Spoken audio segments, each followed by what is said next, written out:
Amanda from Trifecta Fitness. We're proud to be Clarksville's new Get Fit headquarters. Trifecta Fitness is a state-of-the-art spin and strength training studio. Our spin studio is truly one of a kind in this area, complete with 20 state-of-the-art live fitness bikes and an incredible sound system. Our strength training is done in small groups of 6 or fewer, and all of our strength and spin classes are scalable for every level of experience. Come see us in the heart of Clarksville, just behind MAPCO at the corner of Old Trenton Road and Wilma Rudolph Boulevard. Call us for more info at 931-542-6265 or download our Trifecta Fitness app for a full list of upcoming classes. In October 2019, Arlington, Texas was chosen to be the home of a new national museum, unlike any other. The National Medal of Honor Museum will be a unique home of military history. The 100,000 square foot museum will house exhibits, archives, and artifacts relating to the 3,500 U.S. troops who have been awarded the medal, the nation's highest honor for valor in combat. The museum will have 31,000 square feet of galleries dedicated to U.S. troops who have received the award. The museum CEO, former Navy SEAL and NASA astronaut Chris Cassidy, said the museum will focus on education as much as preservation. The building will have 5 areas dedicated to Medal of Honor winners from the Army, Marine Corps, Navy, Air Force, and Coast Guard. The main gallery will be located in a central plaza under a 25,000 square foot slab of steel, which will appear to be suspended in midair. It will be supported by 5 pillars. Black Rifle Coffee is a corporate sponsor of the museum, as are the Dallas Cowboys. The museum's board also includes over a dozen major corporations and 6 Medal of Honor recipients, including David Bellavia, Patrick Brady, and Britt Slabinski. Army Staff Sergeant Bellavia was awarded the medal for clearing an entire house by himself on November 10, 2004, as a squad leader in support of Operation Phantom Fury in Fallujah, Iraq. He killed 4 enemy fighters and wounded a 5th in close quarters battle. Army Major General Brady flew and coordinated the evacuation of 51 seriously wounded men during a firefight in Vietnam in January 1968. Slabinski, a Navy SEAL chief and team leader, led a rescue team of SEALs during Operation Anaconda in Afghanistan in March 2002. Slabinski and his team flew to a mountaintop ambush site to rescue Petty Officer First Class Neil Roberts, who had fallen from the back of a helicopter. Slabinski led the team through almost constant combat against an entrenched Taliban force. Along with the board members, former presidents Jimmy Carter, Bill Clinton, George W. Bush, and Barack Obama serve as honorary directors. The museum is expected to open to the public in late 2024.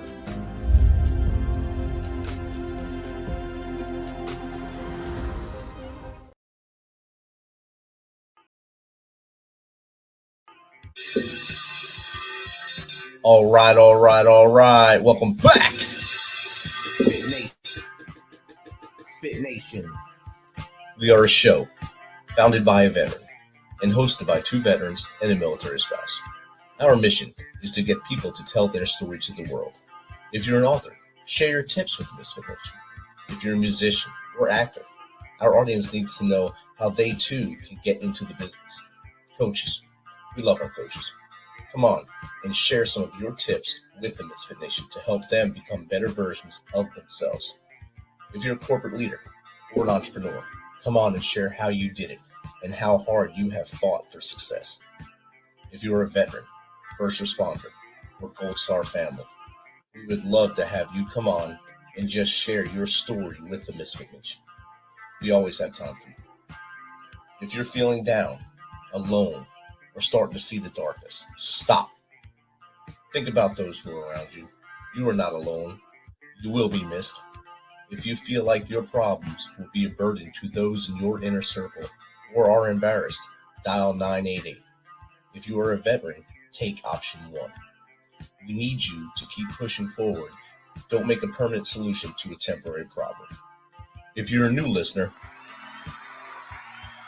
welcome to the MisFitNation. Be sure to subscribe to our show on your favorite podcast apps and also on our YouTube channel at @_MisFitNation. Subscribe and click the bell to keep you up to date with our latest episodes and all of our news. You can also find us on Heroes Media Group and About Face Radio. Now, let's get to the show.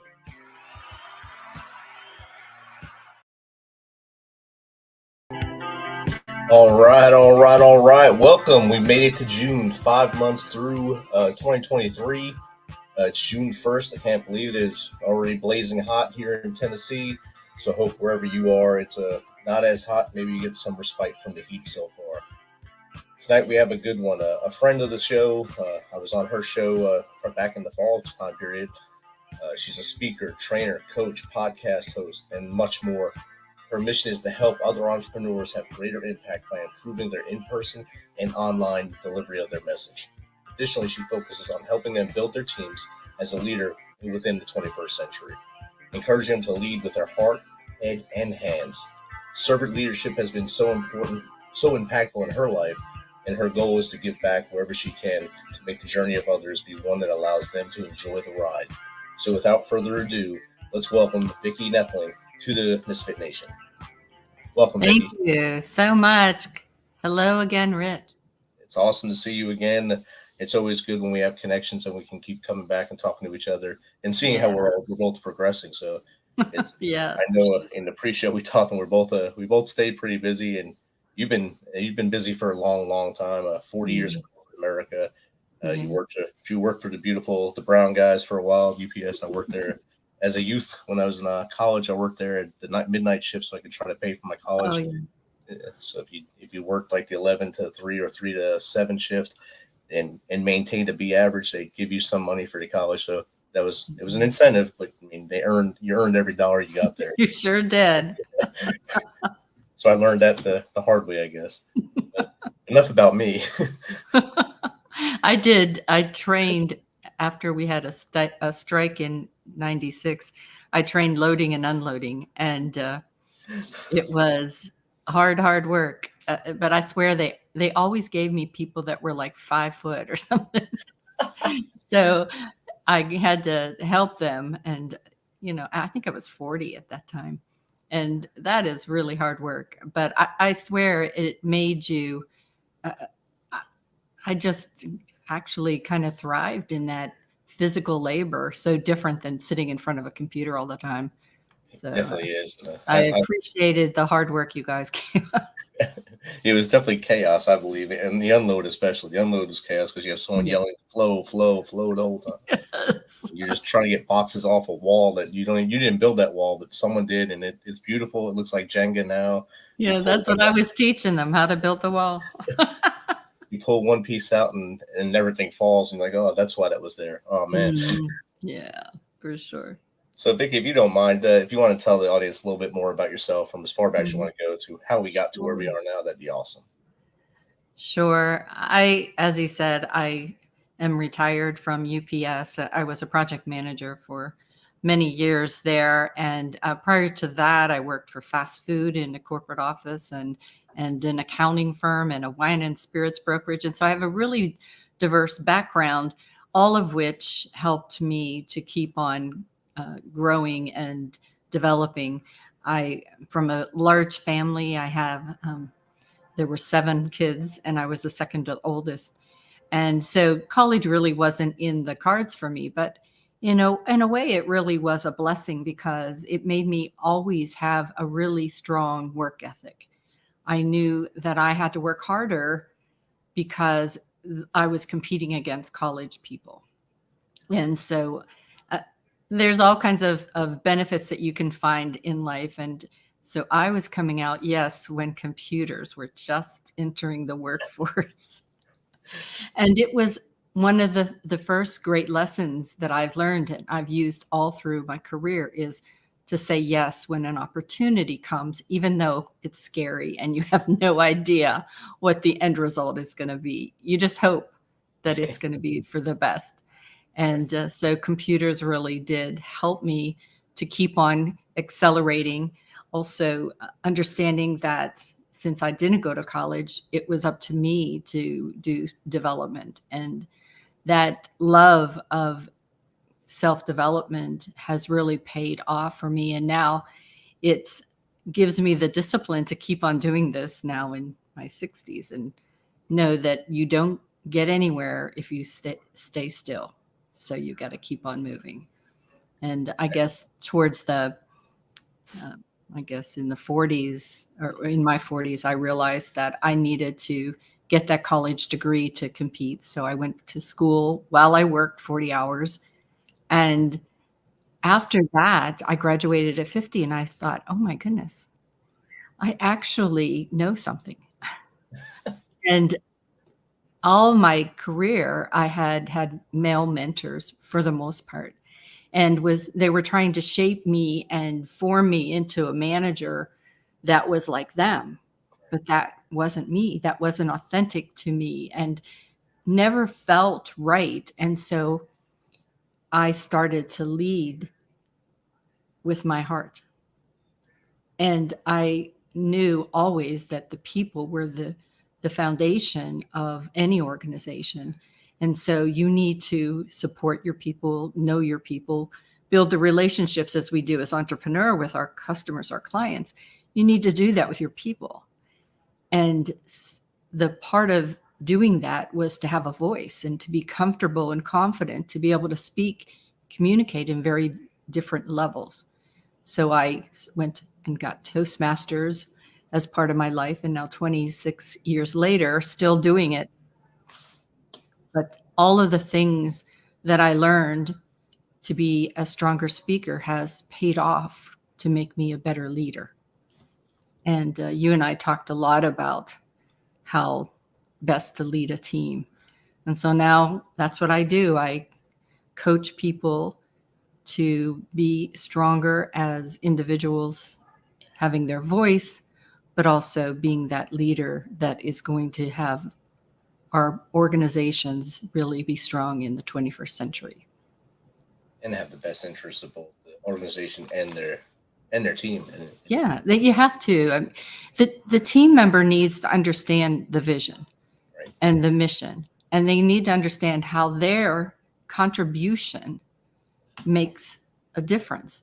If they don't think that they're an important puzzle piece to that puzzle, then they're not going to give you everything. It's just going to be easy for them to leave, for them to not be loyal and devoted.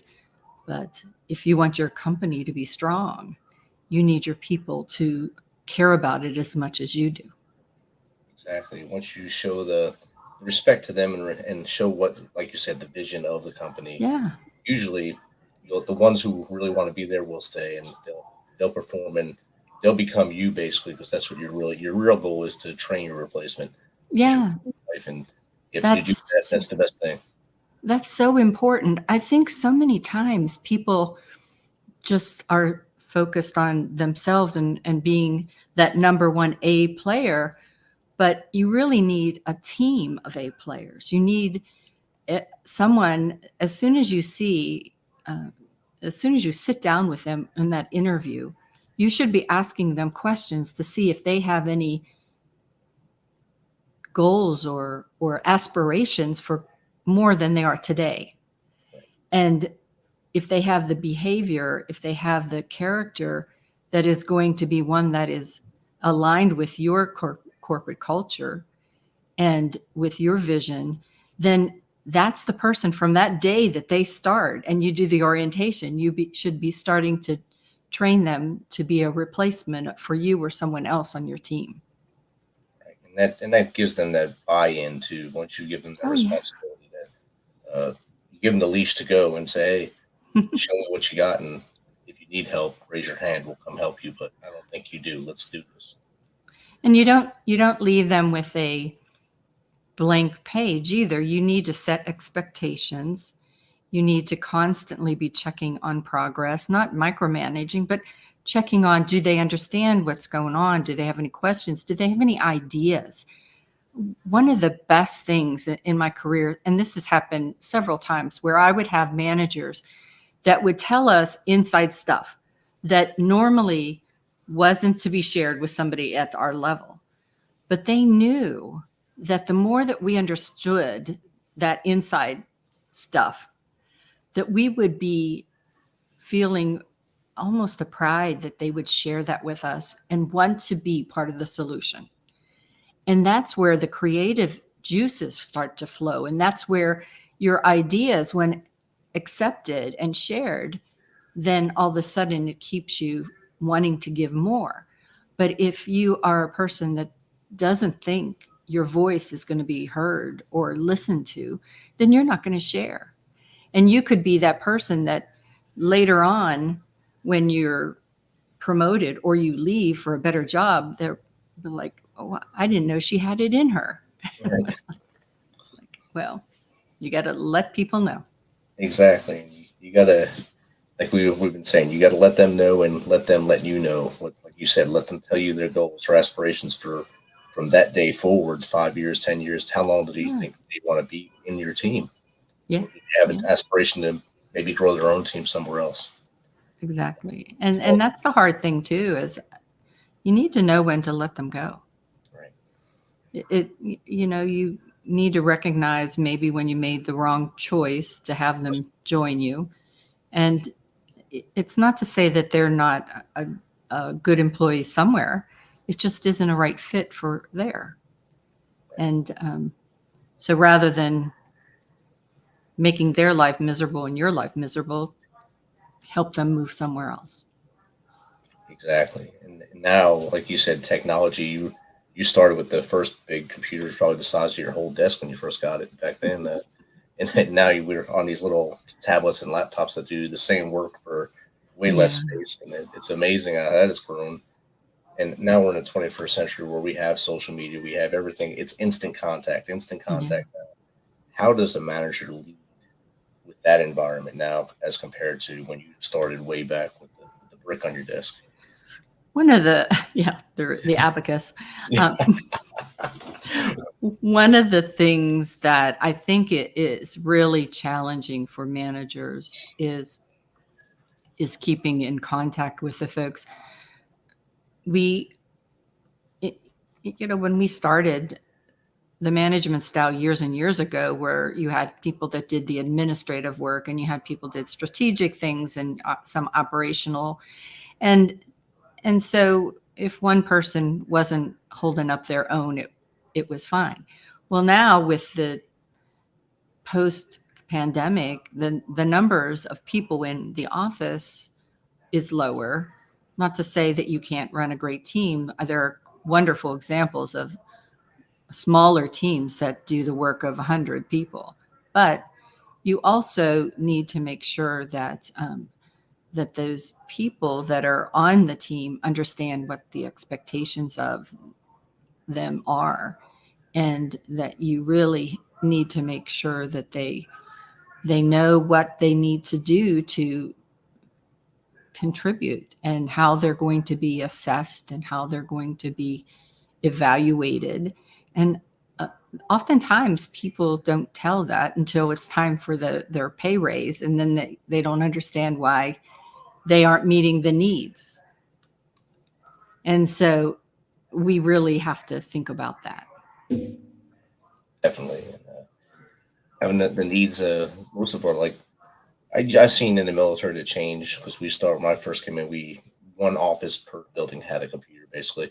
And then we have grown, and everything's digital now. And seeing the young soldiers now and how quick they adapt to things, how quick they adapt and how we're training them now is way different than we did even 10 years ago.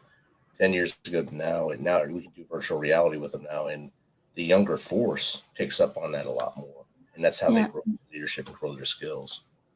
You think about it with our virtual world, how many times as a manager do you just check in as you would in a water cooler situation, if you will, where in the pre-pandemic, if your team was mostly in your office and you'd walk around the office, walk around managing your people, just seeing how they're doing, checking on the day and things like that. And it wasn't for a specific meeting or anything. You just were seeing how things were going.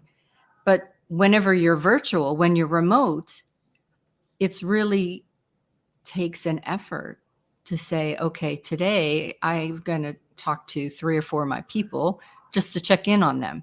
We just start to put our head down, do the work, and forget about the people that are out there that we're supporting. Right. And so I think it's really much more challenging for a manager to do that. But if a manager realizes that they should be the person that's really helping their team, and the work, for the most part, should be done by their team. And so it's hard when you promote somebody for them to take off that hat of operational and now be strategic or managerial. And I think sometimes we don't do such a great job at training the people in that aspect. Exactly. And I think right when COVID started and everyone went to that remote lifestyle, I think I had more meetings then. We had way more meetings when we worked remote than we did when we were in the office. Yeah. So everyone wanted to talk on the meetings about the little widgets here, this. In the office, you just worked. Yeah. And like you said, someone would walk around or call you and say, hey, how's this going? Good. All right, see you later. Then we had that. I was in meetings every day. I was just, well, this is insane. Yeah. I'd rather go back to the office. Yeah, that's true. It was funny whenever I was, I guess it was probably in the early 2010, no, it was probably around 2006, 2007. And the idea of remote working was just bantered around, that we actually had a pilot and only a select people were in the pilot. And I happened to be, that was whenever I was on the road a lot. And so they had said, well, you're already on the road, so you're perfect for the pilot. And I had found that I was working almost 24/7. And I had to put in my calendar an appointment to have lunch, to have a break twice a day, to take a walk around the block, just so that I wouldn't work 24/7, because I was supporting people. Some of my customers were in Asia. So I had to be able to get on calls at 10 and 11 at night. So, and the East Coast was getting up at 6 o'clock to start my day. So it was one of those things where you needed to be disciplined to do that. And there were people that thought that they would like to work from home, and then they asked to be taken out of the program because they missed the interaction with other people. They didn't like the fact that they were always on call, if you will. And I think the pandemic, though, kind of taught us how to better manage our days in this environment. I think it definitely did. And I learned a lot of lessons from the pandemic side. I had to manage things. And I started a podcast, kept my school going. So I did a lot of things to keep myself. It's kind of like an adult, I guess, ADD, ADHD. I was able to do a lot of things because what else was there to do? No one was letting anyone in buildings or anything like that. So you had to stay busy and stay active. Yeah, but it's really important that all the managers out there understand that they do need to check in on their people, just to say, hey, how's it going? Right. And not make it feel like that they are just checking in to make sure they're doing the work. But that, like, how's the family, how things are going, things like that. You don't want to be surprised. But I would say to those employees or team members, if your manager's not checking in on you or checking in to see how you're doing, you should just call them. Right. Take the initiative, right? Yeah. I know a lot of our managers were doing even more meetings than we were to meet with hire people, and they were just going like 8 different meetings a day and not knowing what time it was by the time the day was over. Yeah. So it does work to go both ways, and make sure your boss is doing good too. Hey, you doing all right, man? Good. And are you? That's right. And you have to think about it that if you see that your team is kind of working those long hours, you sometimes have to be the person. For me, I'd be the mom and say, hey, you know what? I think you need to just take a day. We got it covered. Go and just enjoy your family. Because at a certain point, they're not going to bring their A game to you if they're exhausted or burnt out or frustrated. So all of those things, again, it goes right back to leading with your heart. you need to really be a support of your team so that they can really give you their best self. Exactly. And you mentioned earlier about using Toastmasters to build your Yeah. confidence, your leadership. If you don't mind, expand upon what Toastmasters is, because I know a lot of my audience probably doesn't know what Toastmasters really is. They know what TED Talks are. They know what Toastmasters. You know, it's hilarious. Next year is the 100-year anniversary of Toastmasters. They've been around 100 years. And so I was introduced to them in 1998 as I was just being a new supervisor, and I had all these people to take care of. And so I went to my first meeting, and what it is an hour time that you have, and it's a very structured session, which is good for someone to feel comfortable when you are going outside your comfort zone.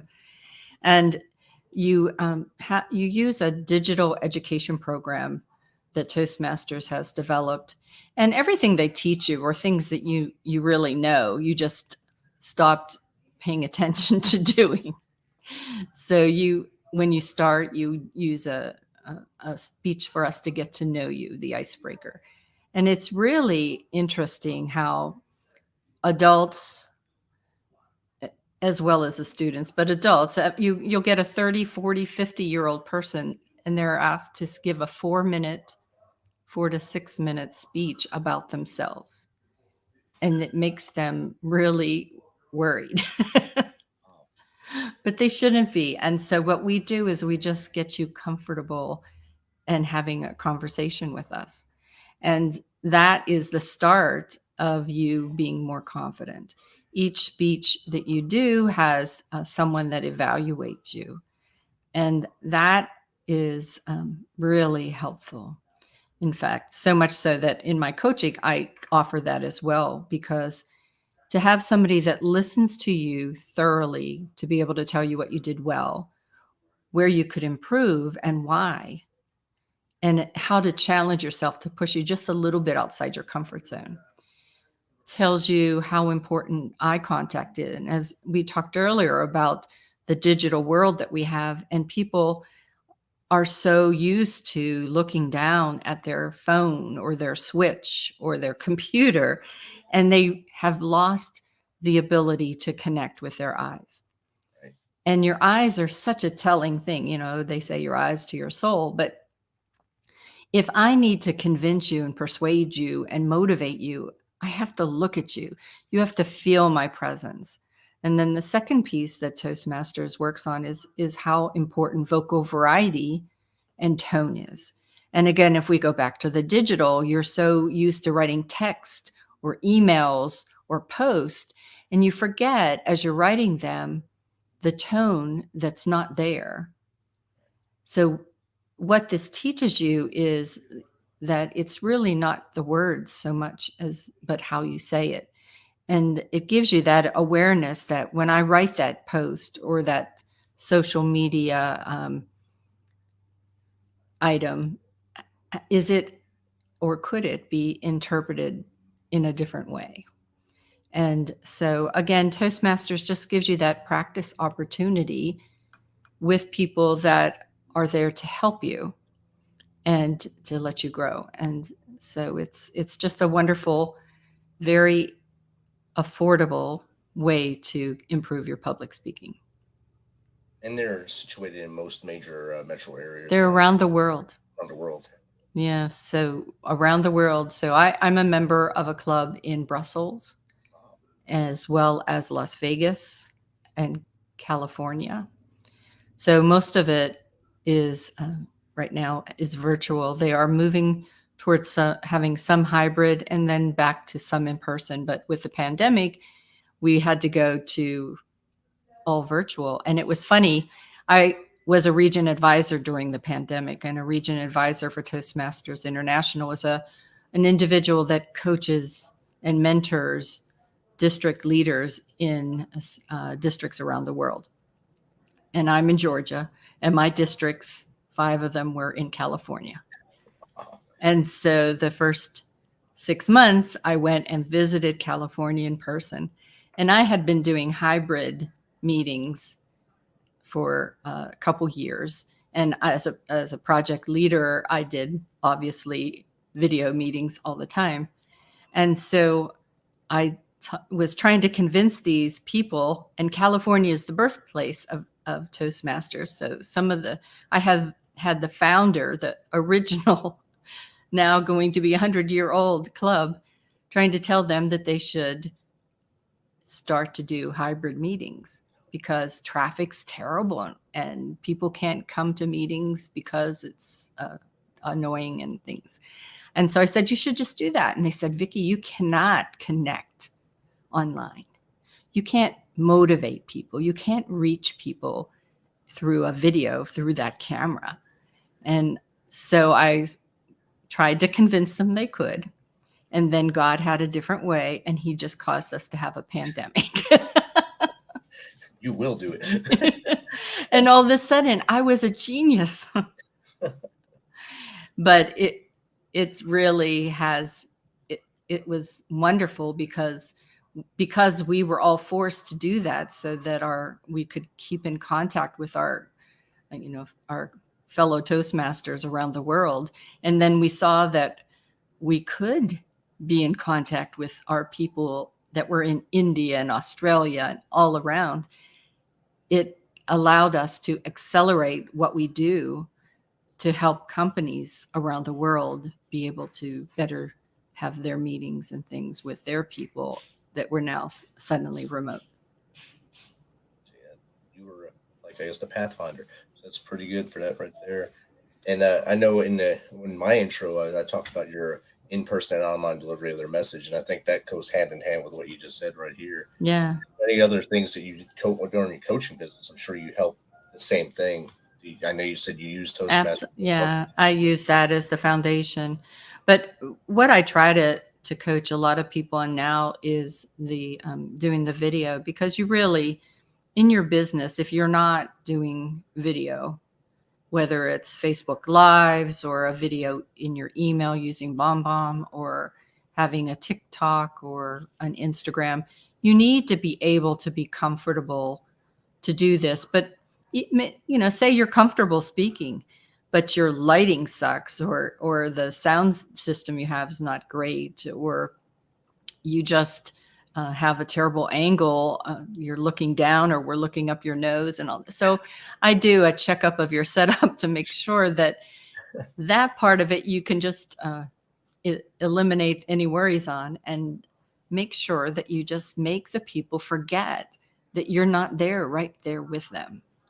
And so I try to focus on that, because I do believe that if you're not doing video, you're going to be left behind. I was glad one of my guests, we were having a hard time connecting on Anchor when I was doing Anchor audio, and he kept dropping. He said, "Man, you should just do Zoom. Just do Zoom."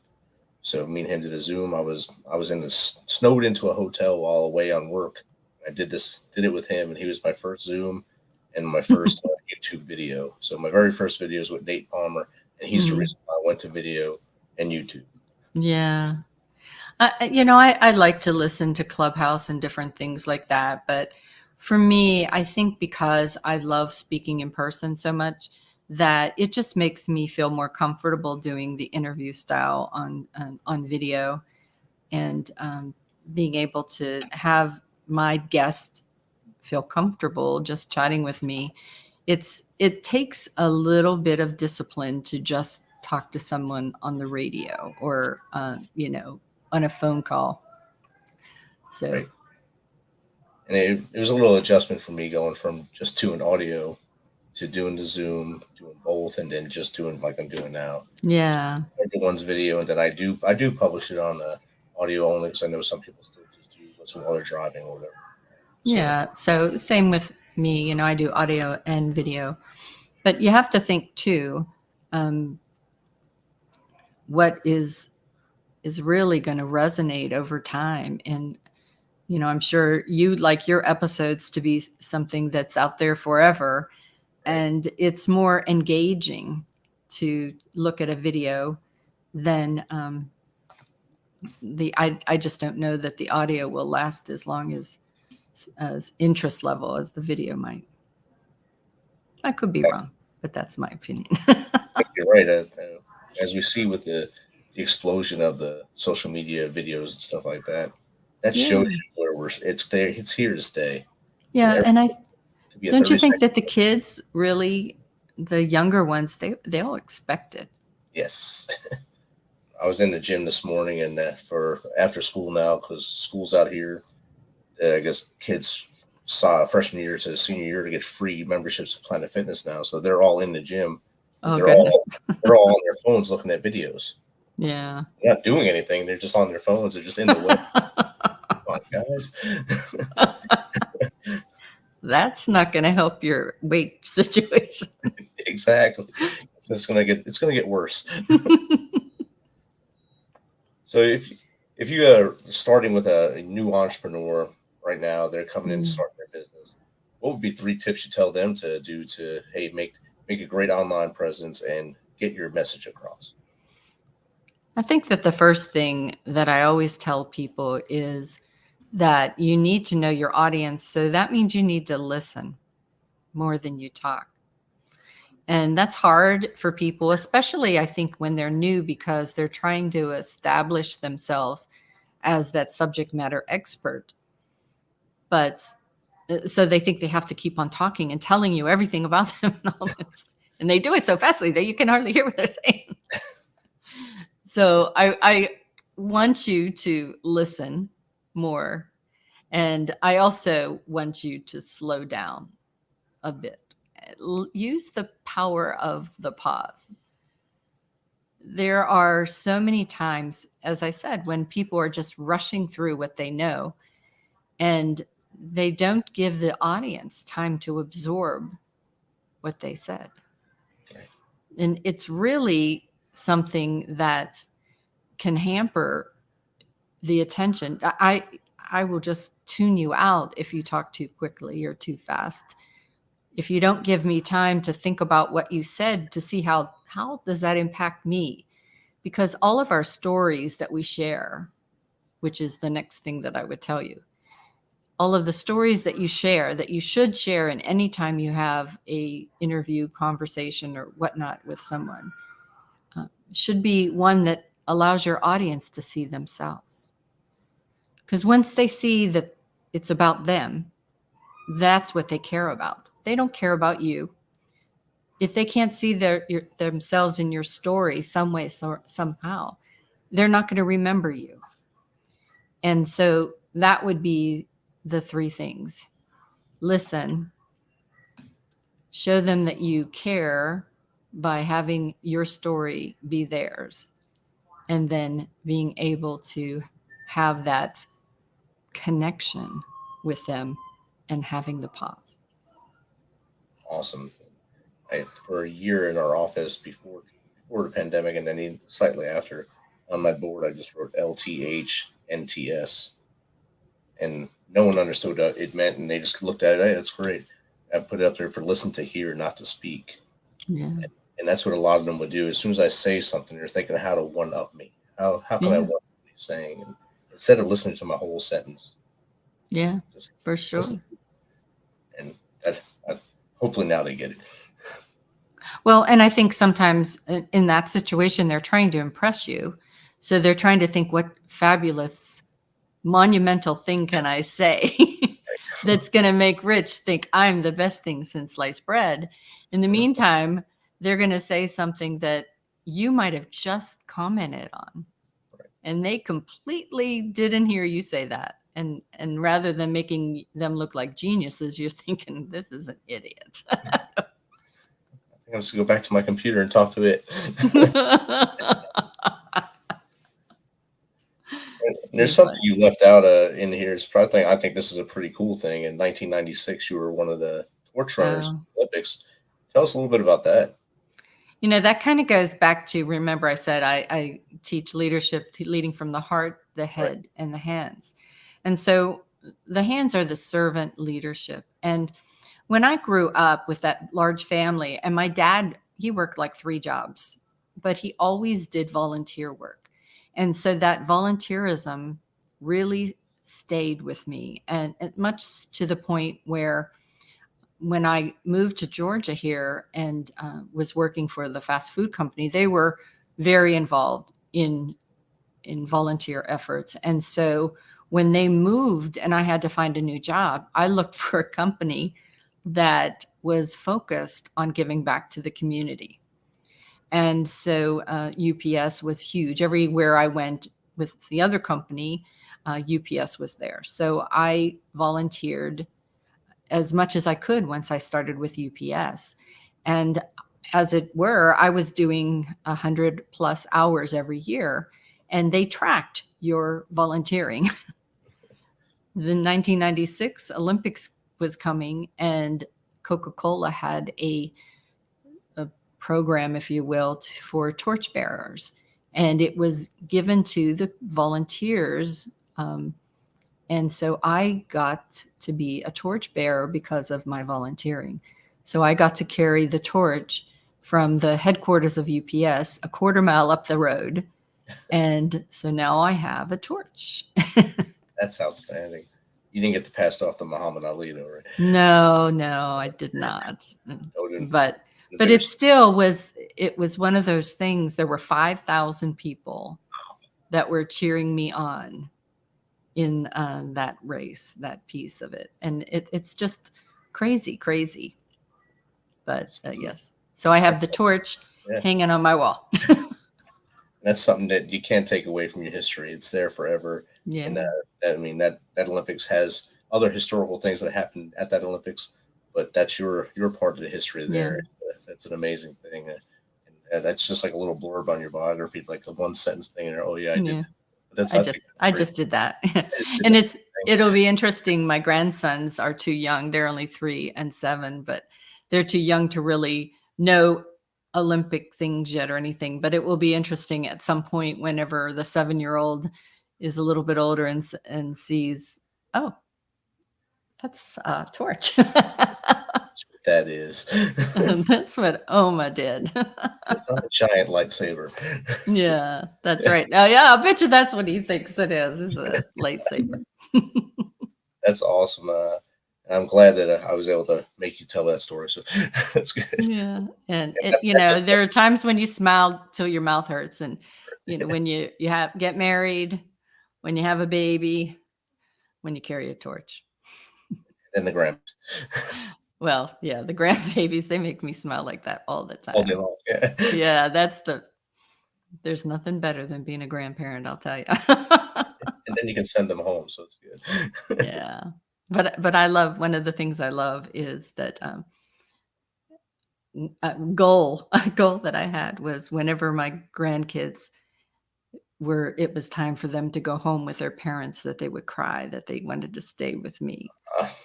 And I got it. I know it drives my daughter crazy, but I just love it. It's like they don't want to leave. Same thing she did to you when you were leaving her grandma. So. I know. It was the way we were when my mom, her mom and dad had a farm, and we had these tremendous Saturday or Sunday dinners with my 2 aunts and their family. So there was about 25 or 30 of us every Sunday at my grandmother's, and we would have sleepovers with the cousins and things. And we would cry that we didn't want to go home with my mom and dad. Please let us stay, please. So that's where you learned from. So that's good. That's right. So that's why my goal was to have that undying love. My grandson will come and see me across the room and run into my arms. Oh, wow. Nothing better than that. You didn't have to pay him. That's good. No, I didn't. That's outstanding. And the torch, doing the torch and all your volunteerism, that's part of your servant leadership. And that shows others what you're really about. I mean, you can lead all you want in corporate America or as an entrepreneur, but once you give back and try to help those who may not be as fortunate as you are, or maybe just need that hand up, and that's when the servant leadership really comes in. I really love that. For sure. Portion of everybody. Yeah. And especially, the work that I do with the youth is all centered around that. I'm trying to do my part, leave that legacy that the world will be a little better if I can get the kids to be able to be comfortable and confident speakers. So they always have a voice. that they're not afraid to share their story and make a difference. Outstanding. And I think that's a great thing to do, and it helps build that next, the next generation of leaders for our entire country, really, not just that local block or local area, but they'll spread it out and say, hey, look, I learned from Vicki. Yeah. Yeah. And there's some great programs that I'm a part of that they not only help with the public speaking piece, but they help these young men and women be better people, stronger leaders, understanding their actions have impact. And I think that's what we need, just reminders. Maybe their parents are teaching them that, but having another non-parent tell you, we don't always listen to our parents. Exactly. But having somebody other than the internet telling them what's right and wrong is, I think, really important. It's exponentially important, I think. It's, like you said, as I know when I was a kid, I thought anything my parents said was just going, whatever. So I had a kid, and I was like, what they were saying was good. Imagine that. That's what they said. And I think that's, like you said, the third party coming in and talking about it. That's when they usually listen. And I joke with my wife, like she's training for a Marine Corps marathon, and she asked me for help. I said, you're not going to listen to me anyway. Yeah. Ask somebody else, and then I'll just help you.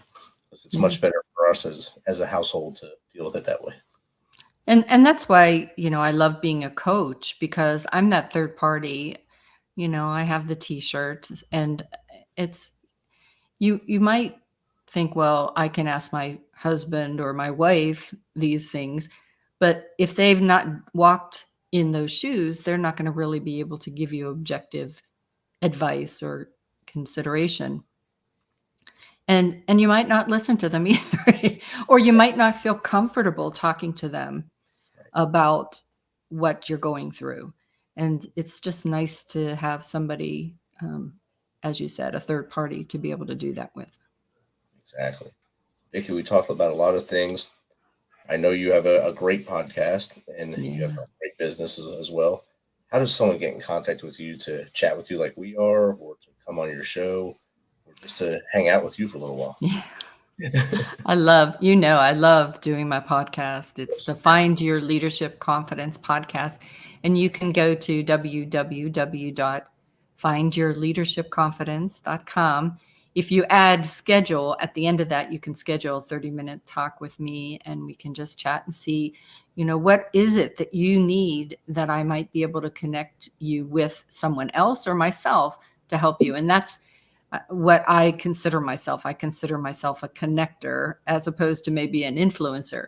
I want to interview as many people as I can so that I can give you resources to make you maybe not have to have as many missteps as some of us. Right. But I do encourage you to embrace the failures as lessons to be learned.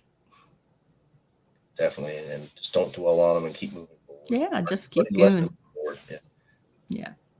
Vicki, thanks again for coming on and reaching back out to get this thing scheduled. Yeah. We got this done. I had a great time chatting with you again today, just like I did when I was on your show. So it's like talking to and we have to have you back in the fall to see what you've got done between now and then. Awesome. Definitely. Yeah. I'll get on there and hit the schedule button. Yeah, for sure. Absolutely. Awesome. Thank you. Thanks again, and enjoy the rest of your night. Thank you. You as well. Thanks for checking us out and being a part of the Misfit Nation.